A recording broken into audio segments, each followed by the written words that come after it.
Pada pertemuan sebelumnya kita masih di muqaddimah kitab ini, belum masuk inti kitab ini. Jadi pada pertemuan sebelumnya Syekh memberikan arahan kepada kita untuk bergembira karena karunia Allah dan takut terjatuh dalam syirik. Syekh menyebutkan kondisi umat seperti apa, jauh dari tauhid, banyak orang yang tidak mengerti makna la ilaha illallah, banyak orang yang terjatuh dalam syirik tanpa mereka sadari, banyak keadaan kaum muslimin yang serupa dengan orang-orang musyrik di zaman dahulu. Nah, setelah mengabarkan demikian, Syekh menyatakan yang semua itu mendorong kita untuk pertama gembira karena karunia Allah. Artinya Allah sudah menyelamatkan kita dari syirik. Kita mengerti syirik, kita bisa menjauhi itu. Pertama gembira, bersyukur kepada Allah. Lalu yang kedua, hendaknya kita khawatir terjatuh dalam syirik, sebagaimana yang terjadi pada mereka yang terjatuh pada syirik. Karena di antara mereka ada yang melakukan syirik, mengucapkan kata-kata kekafiran dan kemusyrikan dalam keadaan tidak tahu. Dan ada juga yang mengucapkan kata-kata kekafiran, kalimat kemusyrikan, lalu menyangka kalimat tersebut mendekatkan diri mereka pada Allah. Padahal menjauhkan mereka dari Allah, tapi mereka menyangka itu mendekatkan diri mereka pada Allah. Nah, setelah menyebutkan demikian, Syekh menyebutkan setelah itu tentang bahwasanya orang yang mendakwakan tauhid mesti akan menghadapi perlawanan dan tantangan. Syekh menyebutkan bahwasanya Allah dengan hikmahnya, dengan kebijakannya, tidaklah Allah mengutus satu pun nabi dengan membawa tauhid kecuali Allah sediakan juga untuknya musuh-musuhnya. Tidaklah Allah mengutus satu pun nabi dengan membawa tauhid kecuali Allah akan jadikan untuknya musuh-musuhnya. Artinya setiap nabi yang Allah utus membawa tauhid. Dan setiap nabi yang Allah utus punya musuh yang hadang dan merintangi. Ini sudah sunnatullah, ya, yang tidak akan berubah dan tidak akan diubah. Sunnatullah la tatabaddal wa la tatabayyar. Tidak akan diganti dan tidak akan berubah. Siapapun yang mengajak umat untuk mengesahkan Allah pasti akan ditentang, ada yang menentang. Maka kalau kita berdakwah berharap tidak ada yang nentang, itu mimpi di siang bolong. Ya. Kalau kita, kecuali kalau dakwahnya mungkin dakwah cari posisi yang penting, di sini senang, di sana senang. Nah ini yang sepertinya bisa jadi nyaman, ke sini nyaman, ke situ nyaman, nggak ada pertentangan. Tapi kalau kita ngikuti metode dakwah Nabi, pasti akan ada yang nentang, pasti akan ada yang melawan, pasti akan ada yang memusuhi. Mesti itu. Allah nyatakan, sini Syekh menyebutkan dalilnya dalam surat Al-An'am ayat 112, wa kadzalika ja'alna likulli nabiyyin aduwan syayatinal insi wal jin yuhi ba'dhum ila ba'din zukhrufal qawli ghurura. Demikianlah kami jadikan bagi setiap nabi musuh. Kami jadikan bagi setiap nabi musuh. Setiap nabi Allah jadikan musuh, Allah berikan musuh dari kalangan setan, kalangan manusia, dan setan kalangan jin. Para nabi Allah sediakan musuh-musuh dari kalangan apa? Setan kalangan manusia, setan kalangan jin. Yuhi ba'dhum ila ba'd zukhrufal qaul. Musuh-musuh itu saling membisikkan satu sama lain perkataan yang indah, ghurura, untuk menipu. Nah ini ya, para nabi saja punya musuh, maka jangan berharap kita tidak punya musuh.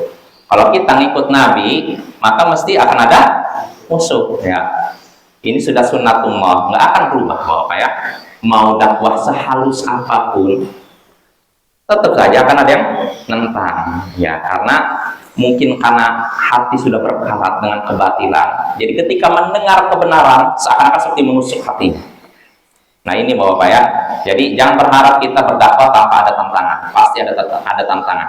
Walaupun antara satu tempat dengan tempat lain, mungkin kadar penentangannya beda-beda.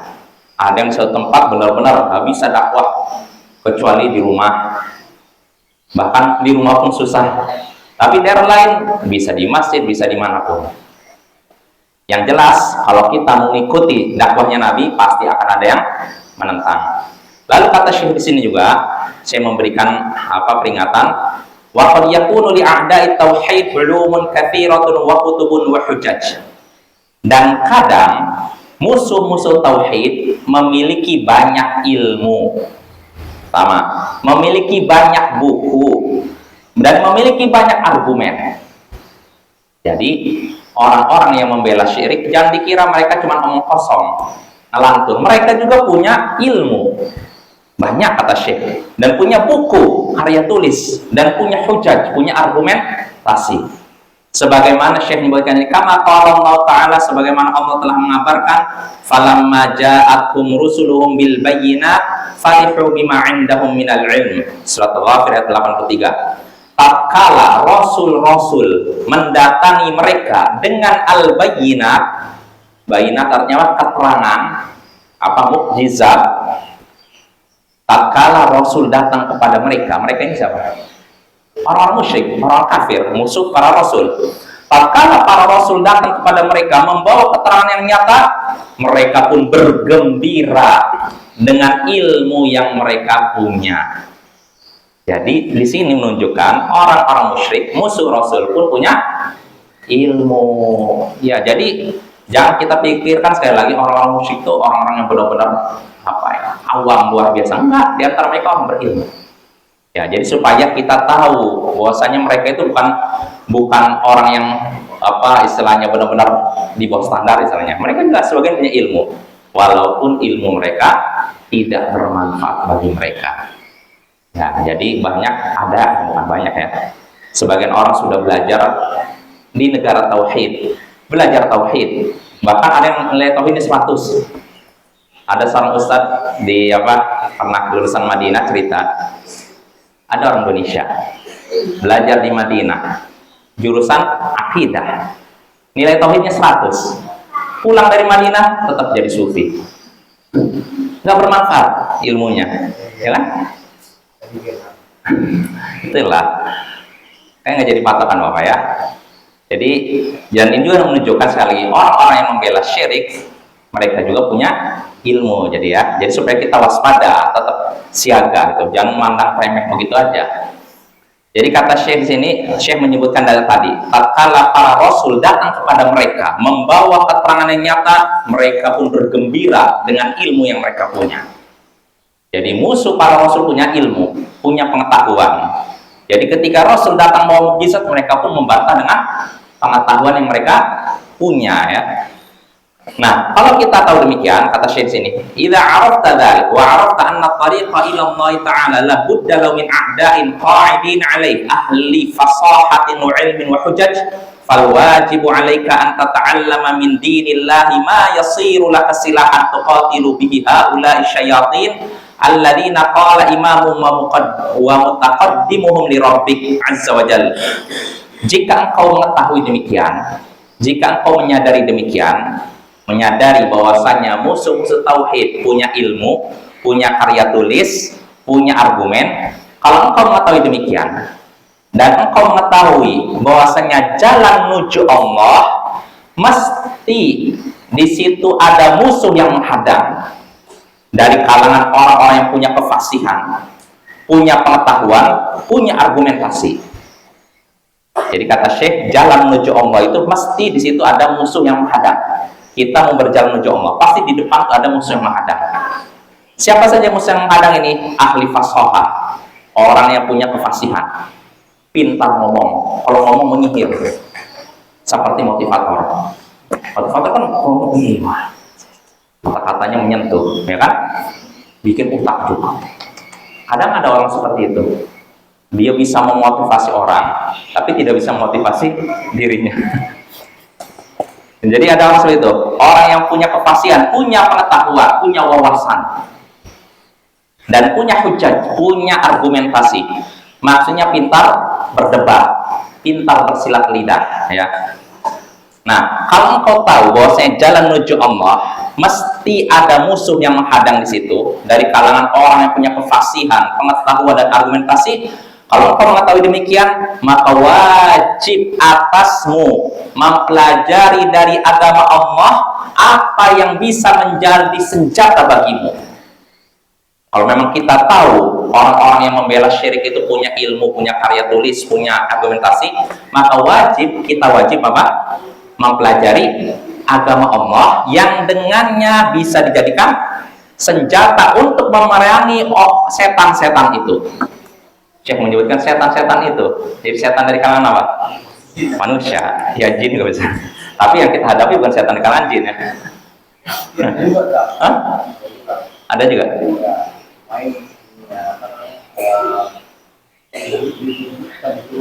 Oh iya. Tapi kalau di sini konteksnya sepertinya setan di kalangan manusia, Bapak ya. Walaupun ada juga setan di kalangan jin, ada. Jadi kadang ketika kita ngeruqyah, kamu nih Wahabi, ngapain kamu ini? Aneh kayak gitu. Ngerti juga ternyata jin juga. Jadi jin pun ada yang ahli sunnah, ada yang ahli bid'ah, ada yang ahli tauhid, ada yang ahli syirik ya. Macam-macam. Jadi di sini kata Syekh, kalau engkau mengetahui bahwasanya jalan menuju Allah itu ada setan yang menghadang, ada orang-orang yang menghadang, musuh yang menghadang dari kalangan orang yang punya kefasihan, pengetahuan dan argumentasi, maka wajib atasmu kalau mengetahui demikian untuk mempelajari agama Allah, mempelajari dari agama Allah apa yang bisa menjadi senjata bagimu untuk memerangi setan-setan itu, yang mana imam mereka, pendahulu mereka telah berkata kepada Tuhanmu, fabima aghwaytani la'udanna lahum siratal mustaqim, karena engkau telah menyesatkanku ya Allah, niscaya akan aku hadang mereka dari jalanmu yang lurus.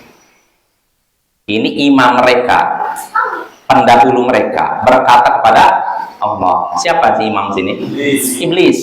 Iblis sudah berkata di hadapan Allah, karena engkau telah menyesatkan aku. Jadi dia menyandarkan penyesatan kepada Allah.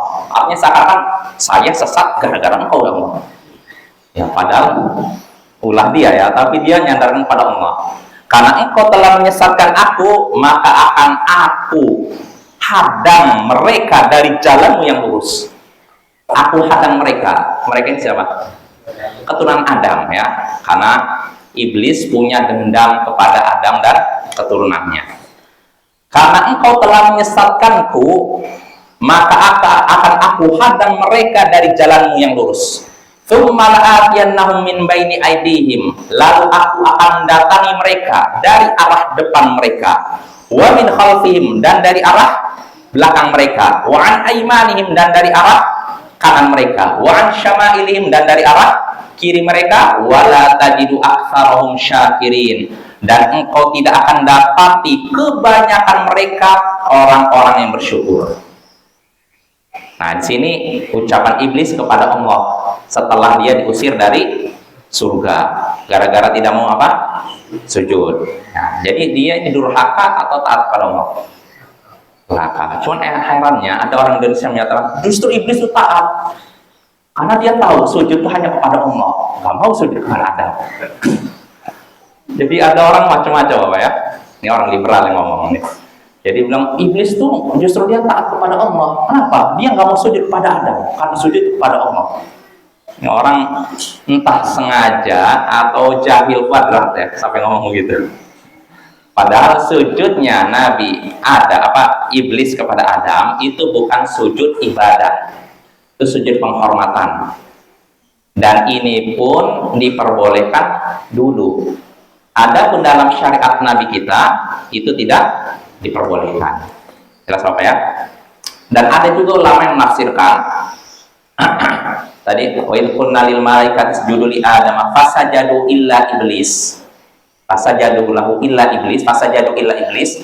Jadi ada yang menyatakan sujud di sini ini sebagian ulama bukan maknanya sujud seperti ini, tapi maknanya apa? Artinya tunduk. Sebagian yang menafsirkan gitu. Ya, terlepas maknanya sujud asli atau tidak, kalaupun sujud di sini artinya sujud sebenarnya, tetap saja sujud di sini bukan sujud ibadah. Itu sujud penghormatan dan itu syariat terdahulu. Adapun di syariat Nabi Muhammad nggak boleh kita sujud kepada siapapun walaupun dalam rangka menghormati orang yang kita anggap tua dan terhormat. Jadi kita kembali lagi, di sini iblis menyatakan, karena engkau telah menyesatkanku ya Allah, maka akan aku hadang mereka, keturunan Adam nih, dari jalanmu yang lurus. Akan aku hadang mereka dari jalanmu yang lurus, kemudian aku mendatangi mereka dari arah depan mereka. Depan, belakang, kanan, kiri. Nah, aku akan datangi mereka dari arah depan mereka. Ini ada beberapa penafsiran di antara para ulama. Di antara penafsiran sebagian ulama, dari arah depan mereka maksudnya dari arah akhirat. Iblis mendatangi manusia keturunan Adam dari arah akhirat. Maksudnya apa? Membuat manusia ragu akan akhirat atau melupakan akhirat. Datang nih, dibilang, masa sih kiamat ada? Buktinya sejak ini Muhammad sampai sekarang mana nih? Gak ada. Katanya kiamat dekat. Buktinya sampai sekarang tahun 2025 kok belum ada kiamat. Itu bohong itu. Dibikin ragu, ya. Lalu kata iblis ini, aku akan datangi mereka dari arah depan mereka dan dari belakang mereka. Dari arah belakang mereka, kata sebagian ulama ahli tafsir, maksudnya dari arah dunia. Maksudnya apa? Iblis membisikkan kepada manusia, menghias-hiasi di depan manusia dunia dan segala isinya. Jadi ditampakkan dunia itu indah, udah kamu udah gak usah maju istilahnya. Akhirat depan, dunia belakang, udah mundur aja.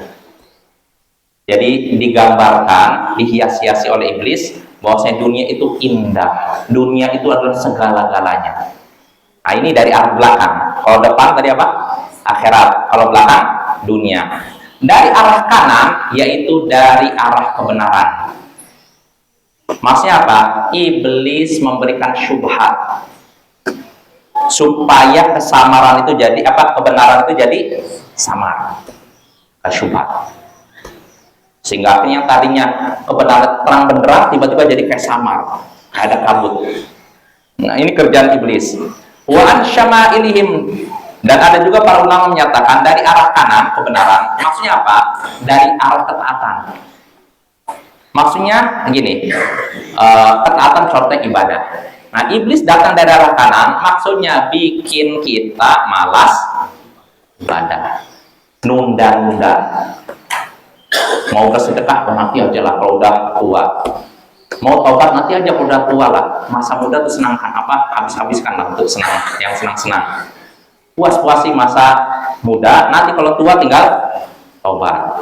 Nah, ini kan ada nggak kawan ini? Nah, ini syubhat iblis nih kayak gini. Itu dari arah kanan. Dari arah kiri, kata para ulama ahli tafsir menafsirkan iblis mendatangi dari arah syahwat. Iblis menggambarkan bahwasanya memuaskan syahwat yang haram ini adalah perkara indah, yang baik dan semacamnya. Sehingga akhirnya sebagian orang terjatuh dalam perbuatan maksiat karena digambarkan dari iblis dari arah kiri bahwasanya syahwat, memuaskan syahwat ini perkara yang nikmat, perkara yang nggak bisa dihentikan, mau tidak mau harus dipuaskan. Nah, ini Bapak ya, yang perlu kita ketahui syahwat yang haram. Karena syahwat yang halal boleh nggak? Boleh. Apa syahwat yang halal? Makan, ini syahwat kan? Minum, jima dan semacamnya kan? Nah, ini ya, ini iblis. Lalu setelah Allah mengabarkan iblis menyatakan, karena engkau telah menyesatkanku, aku akan menghadang mereka dari jalanmu yang lurus, lalu aku akan datangi mereka dari arah depan mereka, arah belakang mereka, arah kanan mereka dan arah kiri mereka, dan engkau tidak akan dapati kebanyakan mereka bersyukur. Engkau tidak akan mendapati kebanyakan mereka bersyukur. Berarti kalau kebanyakannya tidak bersyukur, yang sedikit syukur. Nah, ini sunatullah juga menunjukkan orang yang kufur lebih banyak daripada orang yang syukur, apa ya? Nah, ini iblis. Jadi kita, kata Syekh, harus belajar dari agama Allah apa yang bisa dijadikan senjata untuk memerangi setan-setan itu yang mana pemimpin setan itu telah menantang Allah dengan berkata, karena engkau telah menyesatkan aku akan hadang mereka dari jalanmu yang lurus, sampai kalimat tadi. Nah, lalu kata Syekh, yang seperti ini bisa jadi membuat kita takut, ya enggak? Karena iblis sudah bersumpah di hadapan Allah akan menyesatkan manusia, datang dari depan, belakang, kanan, kiri. Bahkan iblis menyatakan engkau tidak akan dapati kebanyakan mereka bersyukur. Artinya kebanyakan mereka akan kufur. Nah, bisa jadi ucapan iblis ini bikin kita takut kan? Namun Syekh menyatakan setelahnya, kata Syekh ini, walakin idza aqbalta 'ala Allah wa aswaita ila hujjatillahi wa bayyinatin fala takhaf fala tahzan. Namun jika engkau menghadap kepada Allah dan engkau perhatikan hujjah yang sudah Allah sebutkan dan keterangan-keterangan yang Allah sebutkan, kalau engkau sudah menghadap Allah, artinya benar-benar mengharap pertolongan Allah, engkau mendengarkan hujjah yang Allah sebutkan dan juga keterangan yang telah Allah sebutkan, kalau engkau sudah melakukan demikian, jangan takut dan jangan sedih. Inna kaida syaitani kana dha'ifa. Sesungguhnya tipu daya setan itu lemah. Nggak usah takut. Walaupun iblis seolah-olah bikin aku akan sesatkan mereka, lalu akan jadikan mereka sebagai penghuni jahanam, udah mengancam demikian, tetap jangan takut. Karena tipu daya setan itu lemah. Ya, lemah ya. Lalu Syekh menguatkan lagi supaya kita merasa berani ya, jangan takut. Kata Syekh, wal amiyyu minal muwahhidin yaghlibu alfan min ulama'i haula'il musyrikin. Orang awam dari kalangan ahli tauhid akan mengalahkan 1000 orang ulama dari kalangan orang-orang musyrik. Jadi kata Syekh ini supaya kita tidak merasa takut, ciut, orang awam dari kalangan ahli tauhid, muwahhidin akan mengalahkan 1000 orang berilmu dari kalangan orang-orang musyrik. Satu orang awam, ya, satu orang awam bisa mengalahkan 1000 orang berilmu dari kalangan orang-orang musyrik. Kama qala ta'ala, sebagaimana Allah telah berfirman, wa inna jundana lahumul ghalibun, dan sesungguhnya tentara kami, mereka itulah yang akan menang. Tentara kami itu tentara Allah, mereka itulah yang akan menang. Ini kabar dari siapa? Allah. Ya, kalau Allah sudah mengabarkan pasti benar. Tapi kalau misalkan manusia, raja, presiden, perdana menteri memberikan kabar, pasti benar. Bisa benar, bisa salah kan? Tapi kalau Allah yang mengabarkan pasti benar. Makanya kata Syekh sini, Syekh memberikan penjelasan, fajundullahi humul ghalibuna bil hujjati wal lisan kama annahum al ghalibuna bis sayfi was sinan. Tentara-tentara Allah, mereka lah yang akan menang. Tentara-tentara Allah, mereka lah yang akan unggul dengan hujjah dan perkataan, sebagaimana mereka unggul dengan pedang dan tombak. Artinya begini, orang-orang yang mendakwakan tauhid, mengusung tauhid, membela dakwah tauhid akan unggul dalam hal ini, hujjah, perdebatan, sebagaimana mereka juga akan unggul dengan senjata dan tombak. Artinya mereka akan unggul dalam perang perkataan plus perang senjata. Jadi sebagaimana dalam perang angkat senjata mereka menang, begitu juga dalam perdebatan mereka akan menang. Mana contohnya? Siapa contohnya? Para sahabat Nabi Muhammad, beliau kan unggul kan dalam kata senjata, perang unggul nggak? Iya kan? Dari semua perang semuanya unggul kecuali dalam perang Uhud, ya kan? Sama perang Hunain pun sempat kalah tapi akhirnya unggul, menang kan? Jadi saya ingin menghibur kita nih, jadi supaya kita jangan ciut akhirnya orang musyrik punya ilmu, mereka punya gelarnya ada yang profesor, ada yang apa, guru besar sini, profesor sini. Waduh, saya awam, jangan takut ya, karena kata Syekh, sesungguhnya tentara kami lah, tentara Allah lah yang akan menang. Tentara Allah unggul dengan hujjah dan perkataan, sebagaimana mereka juga unggul dengan pedang dan tombak. Unggul di medan perdebatan dan unggul di medan peperangan, misalnya gitu loh. Ini hiburan dari Syekh. Namun Syekh juga memberikan saran, wanti-wanti. Setelah menghibur kita untuk optimis, jadi bapak-bapak kita harus optimis, dakwah tauhid itu tersebar. Terlepas ada yang menentang dari kalangan mungkin pejabat atau kalangan orang rendah, pasti ada yang menentang. Nah, tapi bagaimanapun banyaknya orang yang menentang, sekuat apapun usaha mereka, tetap akan dakwah ini akan tetap berjalan. Karena dakwah tauhid tidak terpaku pada orang dai-nya, ustaznya atau ulamanya meninggal, akan ada yang gantikan. Karena kita dakwah tauhid ini tidak mengkultuskan individu tertentu. Beda dengan dakwanya kaum sufi. Mereka berfokus pada guru mereka. Gurunya meninggal, udah hilang. Jelas ya. Kadang ada yang suatu jamaah yang mimpin keluarga besar. Nanti ini bapaknya meninggal digantikan anak meninggal. Jadi kayak ini perusahaan keluarga gitu. Bapaknya meninggal digantikan anaknya, cucunya. Nah, kalau sunnah nggak seperti itu, Bapak ya. Jadi nggak jadi patokan, misalkan seorang ulama nih, ahlu sunnah meninggal, nggak mesti yang menggantikan anaknya. Jelas? Nggak ada sistem pewarisan, Bapak. Jangan ada dalam ahlu sunnah sistem pewarisan dalam masalah dakwah, nggak ada. Jadi nggak mesti kalau misalkan seorang ulama, sehebat apapun ulama ini, kalau dia meninggal, nggak mesti yang menggantikan posisi dia ngajar adalah anaknya. Nggak mesti. Kecuali kalau anaknya punya keilmuan yang sama, nggak masalah. Jelas ya?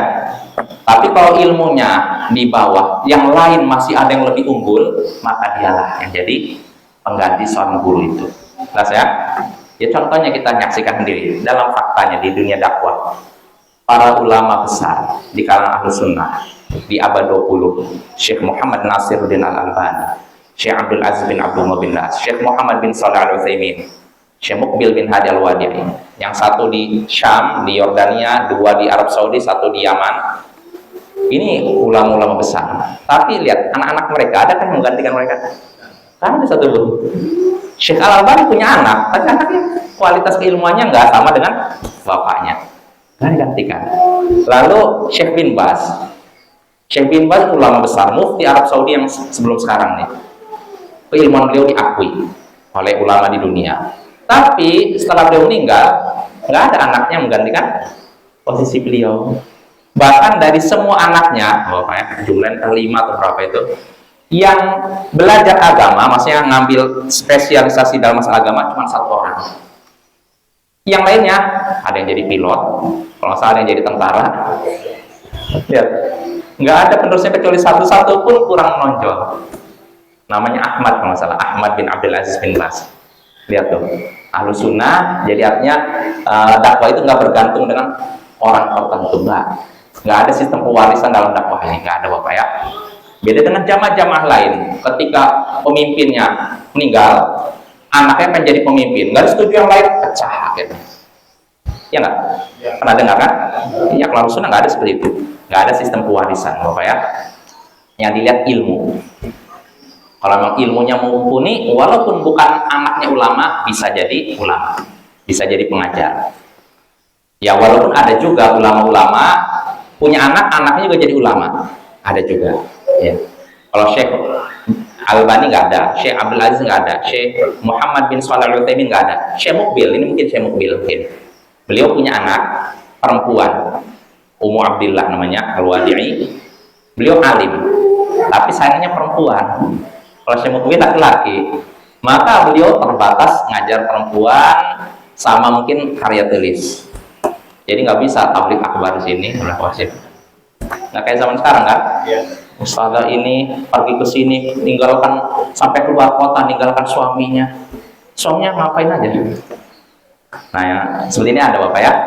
Nah, jadi cuma Syekh Muqbil mungkin beliau punya anak perempuan. Anak perempuan ini belajar sama siapa? Bapaknya sendiri dan punya ilmu. Jadi artinya beliau punya kemampuan untuk ngajar, punya kemampuan untuk menulis kitab, mentahqiq kitab. Padahal dia perempuan dan tidak pernah belajar di sekolah formal, nggak pernah belajar di SD, SMP, SMA, kuliah apalagi. Belajarnya di mana? Di dalam rumah. Yang ngajar siapa? Ayahnya sendiri. Siapa sangka didikan seorang ayah ternyata berhasil. Anaknya jadi seorang alimah, seorang wanita yang berilmu, walaupun beliau nikahnya dengan orang yang bukan tidak berilmu, ilmunya malah kalah dengan dia ya. Jadi suaminya, anaknya Syekh Mukbil ini, putrinya Syekh Mukbil ini, muridnya Syekh Mukbil juga, tapi kualitas keilmuannya dengan anaknya Syekh Mukbil lebih tinggi putrinya Syekh Mukbil bin Hadi Al-Wadi'i. Dan masih banyak lagi Bapak ya. Jadi intinya dalam dakwah Ahlussunnah tidak ada sistem pewarisan. Kalau misalkan seorang ulama sudah ngajar, lalu dia di suatu tempat, di suatu masjid atau apa, yang menggantikan nggak mesti anaknya. Dilihat kalau misalnya ada orang yang punya kapasitas ilmu yang sama, inilah yang gantikan, walaupun bukan anaknya ya. Nah kita kembali lagi. Jadi Ahlussunnah ahli tauhid, tentara-tentara Allah, mereka lah yang unggul dengan hujjah dan perkataan, sebagaimana mereka unggul dengan tombak dan dengan pedang dan tombak. Artinya Ahlussunnah, ahli tauhid, mereka akan menang di medan perdebatan sebagaimana mereka menang di medan perang. Nah ini hendaknya membuat kita optimis ya, dakwah akan berkembang bagaimanapun orang menghadap ya. Namun saya memberikan arahan, catatan, wa innamal khaufu 'alal muwahhidil ladzi yasluqu at-thariq wa laysa ma'ahu silah. Akan tetapi hanya saja yang dikhawatirkan terhadap muwahhid artinya apa? Orang yang mengesahkan Allah, yang dikhawatirkan atas seorang muwahhid yaitu yang orang yang muwahhid akan tetapi yang dikhawatirkan yaitu seorang muwahhid yang menempuh jalan tanpa membawa senjata. Artinya kita yakin orang yang mengusung dakwah tauhid pasti menang. Orang yang mengusung dakwah tauhid mengesahkan Allah pasti unggul. Cuma yang dikhawatirkan, kata Syekh, yang dikhawatirkan itu orang yang mengesahkan Allah, menempuh jalan tauhid tapi tidak memiliki senjata. Artinya cuma modal semangat. Nah, ini yang dikhawatirkan. Dia sudah Allah berikan anugerah meninggalkan syirik, mempraktekkan tauhid. Tapi yang dikhawatirkan dia masuk medan dakwah tanpa membawa senjata. Nah, yang seperti inilah yang dikhawatirkan ya. Jadi jangan sampai seorang masuk ke medan dakwah cuma modal semangat. Harus punya ilmu. Ilmunya diambil dari mana? Al-Quran dan Sunnah. Jelas apa ya? Ini yang dikhawatirkan, kata Syekh. Yang dikhawatirkan adalah seorang muwahhid yang menempuh jalan ini tanpa membawa senjata. Saya mau nanya nih, kalau kita berperang nih, Allah takdirkan berperang melawan orang-orang musyrik, bisa nggak kita perang tanpa bawa senjata, tangan kosong? Bisa nggak? Nggak bisa kan? Konyol kan? Cuma modal berani. Bisa nih. Konyol kan? Nah begitu pula dakwah. Dakwah itu seperti medan perang. Bedanya kalau satu medan perangnya dengan senjata, kalau dakwah dengan perkataan. Seorang masuk medan dakwah nggak punya ilmu, nggak bawa senjata, cuma modal semangat. Konyol. Nah sebagaimana pula di medan perang orang punya senjata, tapi nggak punya keberanian. Bisa nggak? Udah punya senjata, bukan pedang bahkan AK-47 atau apa namanya M16 ya, Amerika. Senjatanya udah canggih, tapi mau maju takut dia. Jalan di tempat bahkan mundur. Bisa menang? Nggak bisa menang kan? Nah begitu pula kalau ada orang yang sudah punya ilmu, sudah belajar tauhid, sudah hafal Quran, hafal hujah-hujah, tapi takut untuk maju. Ini juga sama, tidak akan menang. Jelas apa ya? Ya walaupun kadang ya, sesuatu yang jarang ini nggak bisa dijadikan hukum. Bisa jadi ada orang masuk ke medan tempur tidak membawa senjata, tapi selamat. Mungkin nggak? Mungkin kan? Tapi ini mungkin hitungannya berapa? 0,001%. Ya nggak? Kemungkinan selamatnya 0,01% kan? Karena apa? Yang lain masuk ke medan perang bawa senjata, dia nggak bawa senjata. Ya mungkin aja dia selamat, tapi kemungkinan selamatnya 0,001%. Nah, begitu pula kalau orang yang masuk ke dalam dakwah tidak punya ilmu, ya bisa jadi apa yang dia sampaikan bisa jadi membuat sebagian orang dapat hidayah. Mungkin kan? Ya, tapi ini kemungkinan sangat kecil. Terutama kalau sudah ada penolakan. Sangat besar ketika ditolak, dia bingung kan? Gimana cara jawabnya nih? Sehingga akhirnya dia pun terjungkal gitu Bapak ya. Nah ini ya, jadi medan perang sama dengan medan dakwah. Sebagaimana dalam medan perang kita harus masuk dengan membawa senjata dan keberanian, begitu juga dalam dakwah. Harus punya ilmu, senjatanya ilmu, dan juga keberanian. Tanpa dua ini tidak akan terjadi kemenangan. Jelas ya? Dan tentu saja keberanian satu orang dengan orang lain bertingkat-tingkat. Ada sebagian ulama yang berani berdakwah di tempat orang-orang musyrik, bergelimang syirik di situ. Berani, walaupun resikonya nyawanya terbunuh. Nah, ini butuh keberanian Bapak ya. Jadi dakwah tauhid ini butuh keberanian. Ya sebagaimana kita masuk perang butuh keberanian ya. Tapi sekali lagi kalau kita berdoa kepada Allah diberikan kekuatan keberanian sambil membekali diri kita, Allah akan tolong. Yang pertama ikhlas, ya niatnya bukan untuk menonjolkan diri sendiri. Maka Bapak jangan sekali lagi dakwah tauhid, dakwah sunnah, dakwah salafiyah dijadikan bergantung pada orang tertentu. Jangan. Ya, tidak, kita dakwah ini tidak bergantung pada orang tertentu. Ya, dakwah tauhid tidak tergantung pada orang tertentu ya. Maka kita harus sering ingat seperti itu.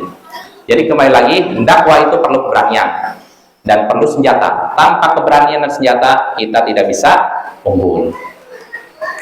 Dan ini sudah terjadi di beberapa tempat. Bagaimana sebagian dai, sebagian ulama dakwah di tempat yang banyak penentangan tapi mereka berhasil. Sebagai contoh di India. India negara apa? Muslim. Kita tahu kan India kan agamanya apa mayoritas. Jadi di sana itu ada namanya organisasi Jamiyatul Ahlil Hadits. Ini organisasi ahlu sunnah, mengumpulkan ikhwan-ikhwan ahlu sunnah di India. Kenapa perlu dibikin organisasi? Karena kalau tanpa organisasi nanti dianggap ilegal. Apalagi India negara apa? Islam, negara Hindu kan. Maka sebagian ulama sana membuat organisasi namanya Jamiyatul Ahlil Hadits, organisasi ahli hadits. Nah, ketika mendirikan ini tentu saya tantangan banyak ya. Namun dakwah berjalan, ditentang oleh orang Hindu jelas pertama, kedua orang muslim sendiri. Orang muslim apa? Sufi, kuburiyun, para pengagum kubur dan semacamnya. Nah, namun ulama terus jalan, terus dakwah. Nah, sampai pernah di tahun 70-an, kalau salah tahun 60-an, seorang ulama India, namanya Sofiyur Rahman Al-Mubarakfuri. Ini ulama India yang terkenal, penyusun Sirah Nabawiyah. Jadi beliau pernah ditantang debat oleh orang-orang kuburi, orang muslim, para pengganggu kubur, yang suka tawasul kubur, istighosa kubur, minta-minta kepada penghuni kubur. Ditantang debat. Akhirnya apa? Beliau langsung siap sanggupi. Debat disaksikan khalayak ramai. Nah, dari hasil debat tersebut mereka kalah. Syekh Sofiyur Rahman satu orang mengalahkan beberapa orang. Nah, dari hasil situ Allah bukakan pintu hidayah untuk beberapa orang India. Dari situ banyak orang akhirnya mengenal dakwah sunnah, mengenal dakwah tauhid. Padahal resikonya beliau tinggal di India. Pertama orang Hindu, plus orang Muslimnya pun kayak gitu kualitasnya Bapak.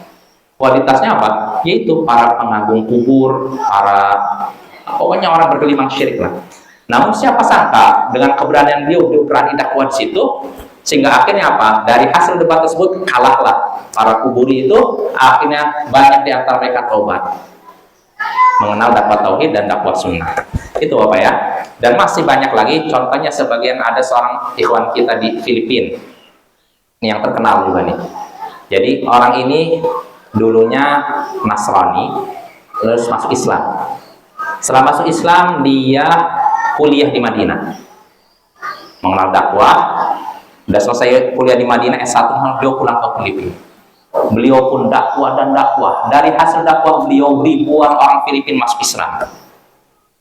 Nah, rupanya, saya lupa namanya siapa. Kalau ingatkan kalau tahu namanya. Jadi ikhwan Filipina ini setelah beliau berdakwah ribuan orang masuk Islam lewat beliau. Rupanya dakwah beliau membuat panas orang-orang kafir dan orang Muslim hanya sebagian. Sekali lagi, kadang ada orang Muslim hasad melihat ini banyak masuk Islam, hasad. Sehingga akhirnya apa? Dakwah beliau ditentang, sampai-sampai orang Amerikanya sebutkan. Kalau nggak salah presidennya atau menteri luar negeri nyebut nama orang ini, ikhwan kita ini yang di Filipina ini. Ini gimana nih pemerintah Filipina kok istilahnya membiarkan ada orang radikal, dianggap radikal. Orang ngajak masuk Islam dianggap radikal. Sehingga akhirnya apa? Puncaknya ketika beliau sedang sholat, beliau didor, meninggal, bersimbah darah. Tapi itulah meninggal yang indah, meninggal dalam keadaan ibadah, dalam keadaan dakwah. Jadi ketika mereka tidak sanggup menghentikan dakwah beliau, mereka pakai cara-cara licik pengecut, yaitu nah itu Bapak ya, itu contohnya. Atau masih banyak lagi seperti di Pakistan, Syekh Ihsan Ilahi Zahir. Ini juga termasuk bagaimana beliau ini asadus sunnah, singa sunnah. Beliau benar-benar orang yang berani berdakwah, menyebutkan firaq, sekte-sekte satu persatu, membongkar kesesatan mereka. Karena Bapak untuk membongkar sekte ini kesesatannya apa, sekte ini kesesatannya apa, ini bukan perkara yang mudah. Karena resikonya apa? Mati Bapak. Kalau kita membongkar satu sekte aja makin ringan, terutama sektenya nggak ada di Indonesia misalkan, atau ada sedikit. Misalkan apa sekte yang ada di Indonesia sedikit? Bahai, misalkan Bahai sedikit kan? Saya bahas tentang ini daurah membahas tentang kesehatan Bahai, bro. Ya mungkin tenang aja kan, masih tenang karena apa sedikit, tantanya dikit kan. Tapi kalau semua sekte, semua firqah dibongkar, ditelanjangi kesehatan mereka, wah ini harus siap menghadapi penentangan di mana-mana, ya enggak? Ya Syekh Ihsan Ilahi Zahir itu begitu. Beliau punya kitab membongkar kesesatan Syiah, membongkar kesesatan Bahai, membongkar kesesatan Sufi, membongkar kesesatan semua sekte Ahmadiyah, bongkar semua. Sehingga akhirnya apa? Membuat panas. Begitu mereka orang-orang yang sesat itu panas. Sehingga akhirnya apa? Mereka sekali lagi menggunakan cara-cara licik. Jadi ketika beliau berkumpul di sebuah muktamar ahli hadis di mana di daerah Pakistan, di situ banyak ulama hadis sedang berkumpul. Nah, ketika beliau lagi ceramah, rupanya sudah ada orang yang menaruh bom di bawah panggung, lalu meledaklah. Beliau kena dan sekitar 5-6 orang meninggal di tempat. Beliau masih hidup, tapi dalam kondisi kritis. Nah, ketika beliau kritis, Syekh Abdul Aziz bin Baz, Mufti Arab Saudi, mendengar berita ini. Maka beliau melobi Raja Fahad untuk menjemput Syekh Ihsan Ilahi Zahir secara khusus dengan pesawat khusus. Jadi Mufti Saudi ketika itu memberikan usul kepada Raja Fahad, tolong jemput ini, seorang ulama di Pakistan sudah mengalami percobaan pembunuhan. Akhirnya Raja Fahad ngirim pesawat khusus untuk menjemput Syekh Ihsan. Akhirnya Syekh Ihsan ini dijemput dari Pakistan langsung ke Saudi. Nah, dirawat, namun Allah menakdirkan lain. Orang ketika itu berharap Syekh selamat, namun Allah menakdirkan beliau meninggal. Nah, akhirnya beliau meninggal, dimakamkan di Baqi' bersama para sahabat, orang-orang yang pernah beliau bela ketika beliau masih hidup. Karena beliau lah yang membantah orang Syiah. Beliau membantah orang Syiah dan memberikan pembelaan terhadap para sahabat yang dijatuhkan oleh orang Syiah. Nah, beliau membela para sahabat ketika beliau hidup, dan akhirnya beliau pun dimakamkan di dekat orang-orang yang beliau rahimahullahu ta'ala. Semoga Allah merahmati beliau. Ya mungkin ini saja. Insyaallah pada pertemuan berikutnya kita lanjutkan penjelasan tentang kasyfus syubhat ini. Wassallallahu ala nabiyyina Muhammadin wa ala alihi wa sahbihi ajma'in. Wa akhiru da'wana alhamdulillahi rabbil alamin. Assalamualaikum warahmatullahi wabarakatuh.